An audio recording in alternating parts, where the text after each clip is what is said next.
ओम शांति। 14/12/2022 के बाबा के मधुर अनमोल महावाक्य हैं। बाबा ने आज बच्चों को त्रिकालदर्शी बनाया है।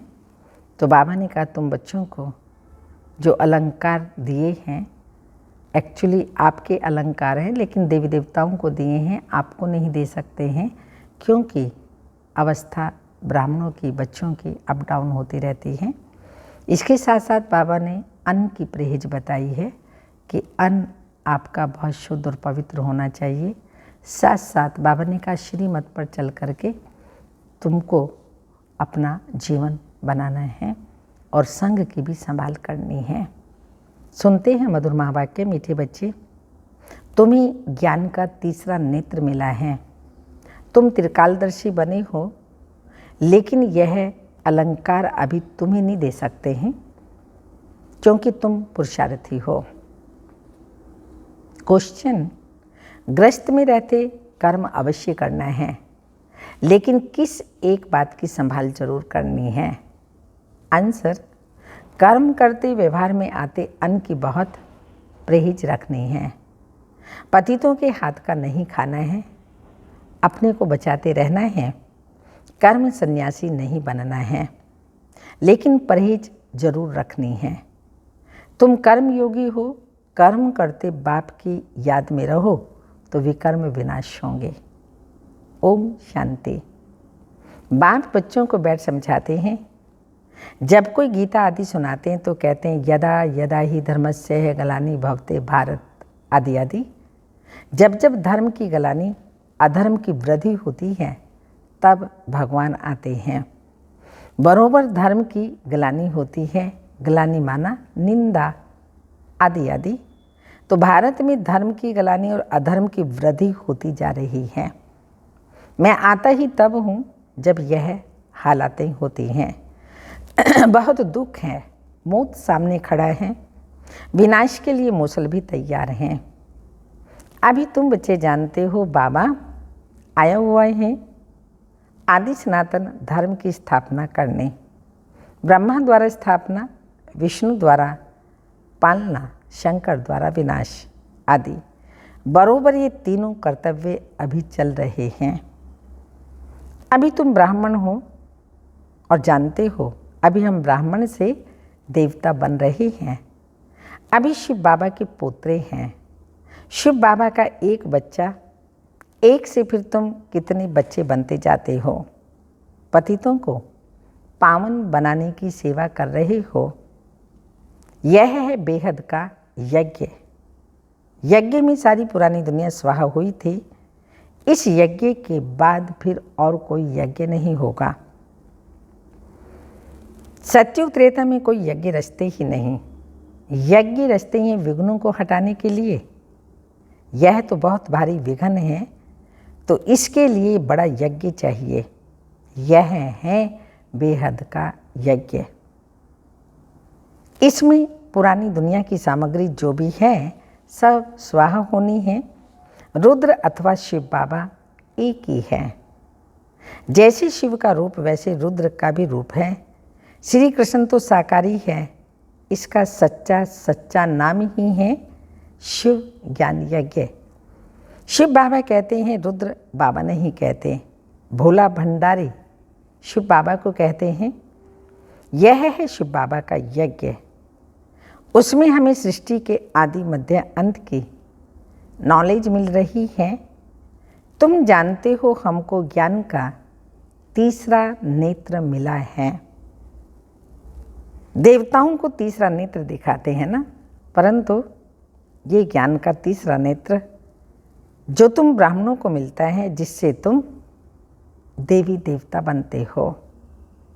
वहाँ तीसरे नेत्र की दरकार ही नहीं है, परंतु तुमको तो दिखा नहीं सकते क्योंकि तुम पुरुषार्थी हो। चलते चलते भाग जाते हो। कोई ऐसे भी होते हैं जो भाग भी जाते हैं। इसलिए जो फाइनल रिजल्ट वाले हैं उनको ये अलंकार दिए हैं।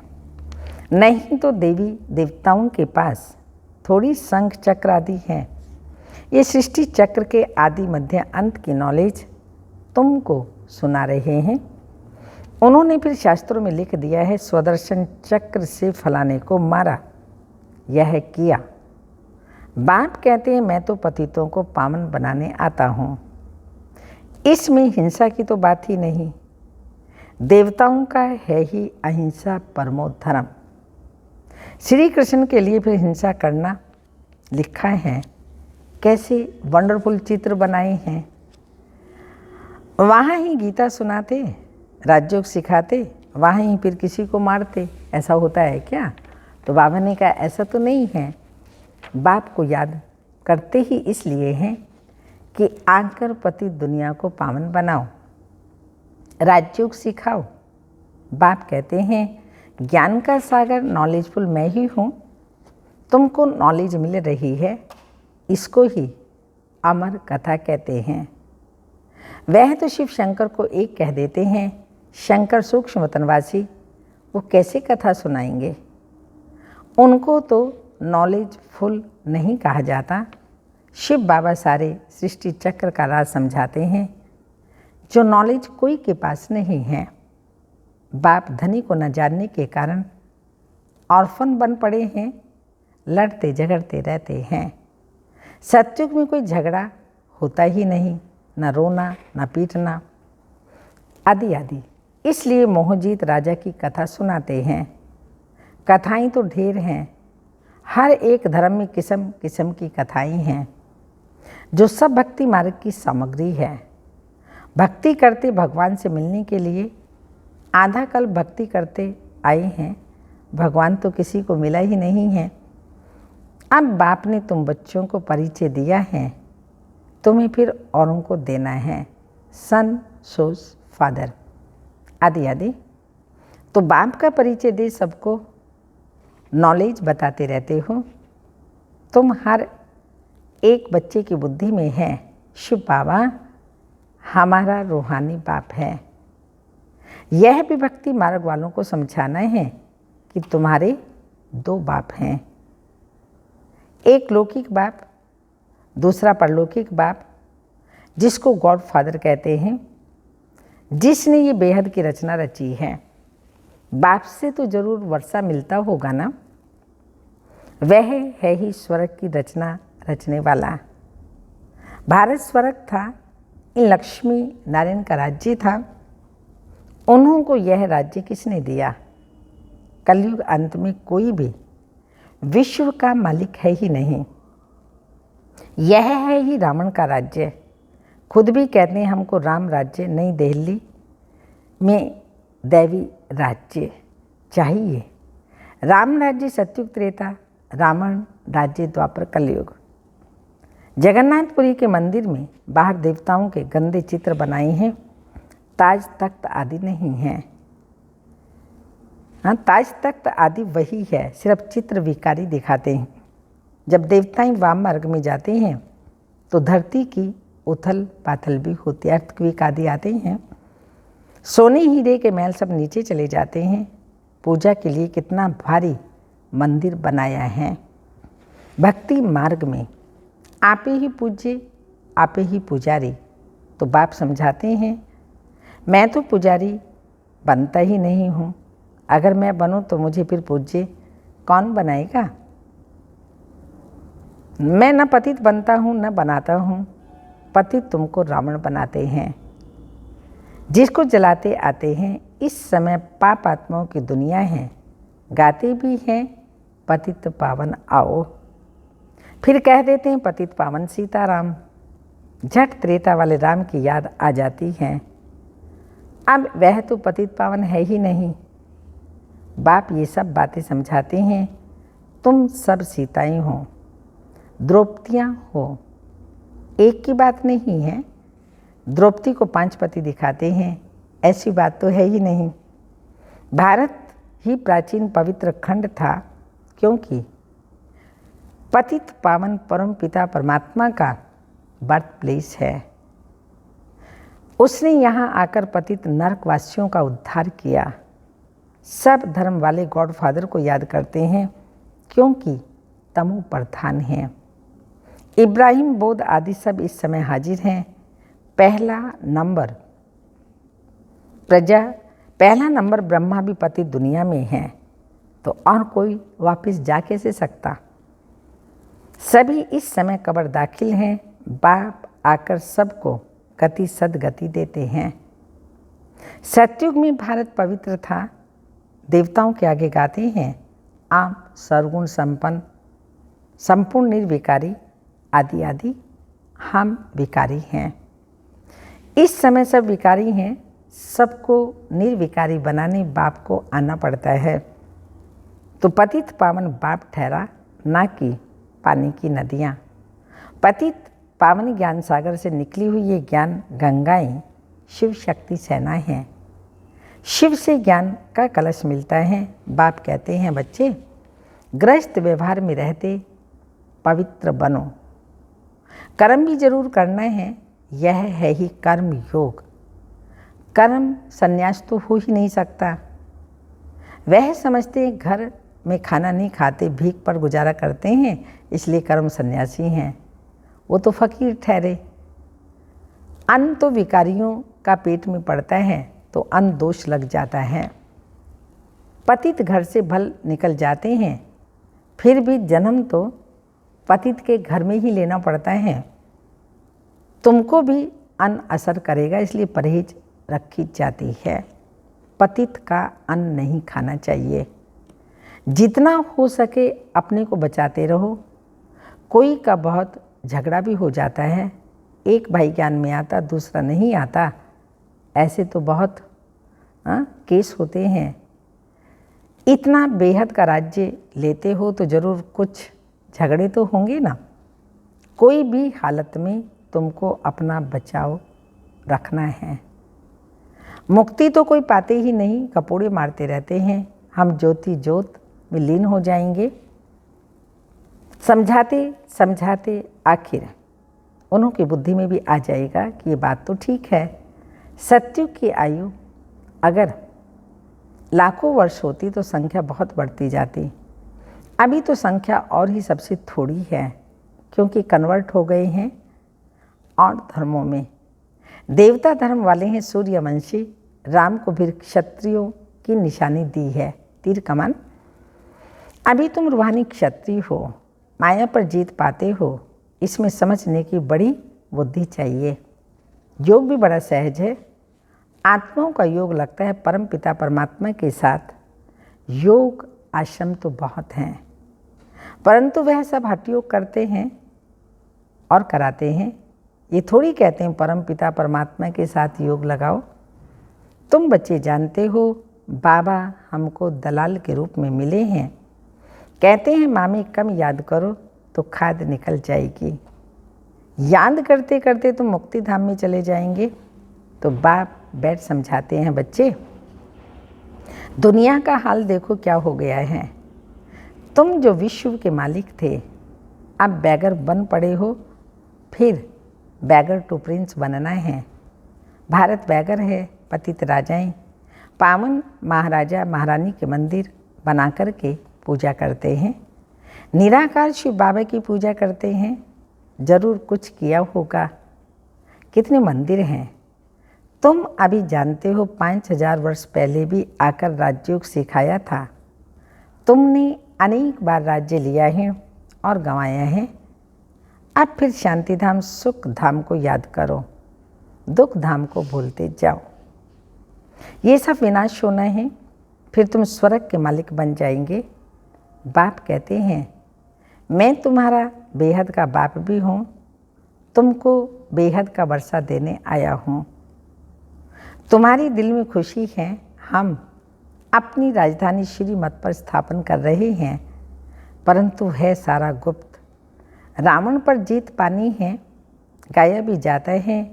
माया जीते जगत जीत। 5 विकारों पर जीत पानी है। 5 विकारों का संन्यास करना है।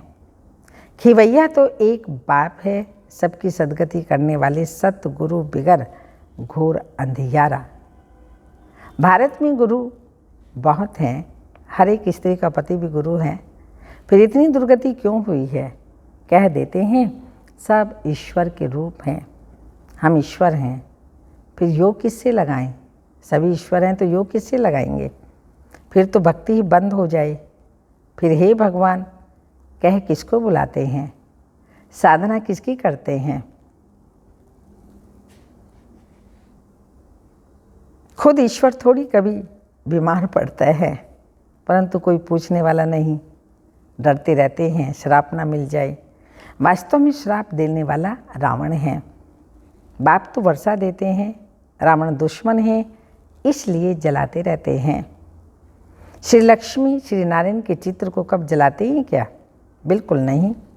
रावण क्या चीज है अभी तुमको मालूम पड़ा है। सतयुग में पावन प्रवृत्ति में सुख था, अभी पतित प्रवृत्ति में दुख है, अभी इसका विनाश होना है। तुम देखेंगे अर्थक्वेक आदि होती रहेंगी, बाबा भी कहाँ तक बैठ शिक्षा देंगे, लिमिट होगी ना। राजाई स्थापन होगी और विनाश होगा। अंत में तुम बहुत मज़े देखेंगे। शुरुआत से भी जास्ती अंत में मज़े देखेंगे। वह तो पाकिस्तान था, अभी तो विनाश का समय है। तुमको बाबा बहुत कुछ दिखाएंगे। फिर जो अच्छी रीति नहीं पढ़े हुए होंगे वो अंदर फटकते रहेंगे, अंदर ही अंदर घबराहट होगी। क्या कर सकते हैं? अभी जितना पुरुषार्थ करना है कर लो। बाल बच्चों को तो संभालना ही है, कायर नहीं बनना है, कदम कदम श्रीमत पर चलना है, बाप को याद करते रहना है। बस इसमें ही मेहनत है। पापों का बोझ सिर पर बहुत है। पापों का बोझ सिर से कैसे उतरे, उसके लिए सहज योग। यह है ज्ञान बल, योग बल, जिससे माया पर विजय पाकर विश्व के मालिक बनते हो। अच्छा, मीठे मीठे सिक्की लदे बच्चों प्रति माता पिता बाप दादा का याद प्यार। Good morning diamond morning. रूहानी बाप की रूहानी बच्चों को नमस्ते। हम रूहानी बच्चों की रूहानी माता पिता बाप दादा की याद प्यार। Good morning diamond morning. ओम नमस्ते। धारणा के लिए मुख्य सार हैं। श्रीमत पर ज्ञान और योग बल से माया पर विजय पानी है। विनाश के पहले अपने विकर्मों को विनाश करना है। विनाश से पहले अपने विकर्मों को विनाश करना है। सेकंड पॉइंट, बेहद का राज्य लेने के लिए हर बात में अपना बचाव रखना है। अन्न दोष से बहुत संभाल करनी है। वरदान, संगम युग के महत्व को जान स्नेह की अनुभूतियों में समाने वाले संपूर्ण ज्ञानी योगी भाव। संगम युग परमात्मा स्नेह का युग है। इस युग के महत्व को जानकर स्नेह की अनुभूतियों में समा जाओ। स्नेह का सागर स्नेह के हीरे मोतियों की थालियां भर भर कर के दे रहे हैं, तो अपने को सदा भरपूर करो। थोड़े से अनुभव में खुश नहीं हो जाओ, संपन्न बनो। ये परमात्मा प्यार के हीरे मोती अनमोल हैं। इससे सदा सजे सजाए रहो, क्योंकि ये स्नेह ही योग है और स्नेह में समाना ही संपूर्ण ज्ञान है। ऐसी रूहानी स्नेह का सदा अनुभव करने वाले ही संपूर्ण ज्ञानी योगी हैं। स्लोगन, जो व्यर्थ की फीलिंग से परे रहता है वही मायाजीत बनता है। व्यर्थ की फीलिंग से परे रहता है वही मायाजीत बनता है। अव्यक्त इशारा, साहिब को राजी करने के लिए दिल की स्वस्थता चाहिए। इसलिए कहते हैं सच्चाई ही सफाई है। अपनी स्व उन्नति अर्थ जो भी पुरुषार्थ है, जैसा पुरुषार्थ है वह सच्चाई से बाप के आगे रखना, यह है स्वयं के पुरुषार्थ की स्वस्थता। दूसरा, सेवा करते सच्ची दिल में कहाँ तक सेवा कर रहे हैं उसकी स्वस्थता। अगर कोई भी स्वार्थ से सेवा करते हो तो उसको सच्ची सेवा नहीं कहेंगे। इतने मेले कर लिए, इतने कोर्स करा लिए, लेकिन स्वस्थता और पवित्रता की परसेंटेज रही। ड्यूटी नहीं है, लेकिन सेवा निजी संस्कार है, स्वधर्म है, स्वकर्म है। सेवा निजी संस्कार है, स्वधर्म है, कर्म हैं। ओम शांति।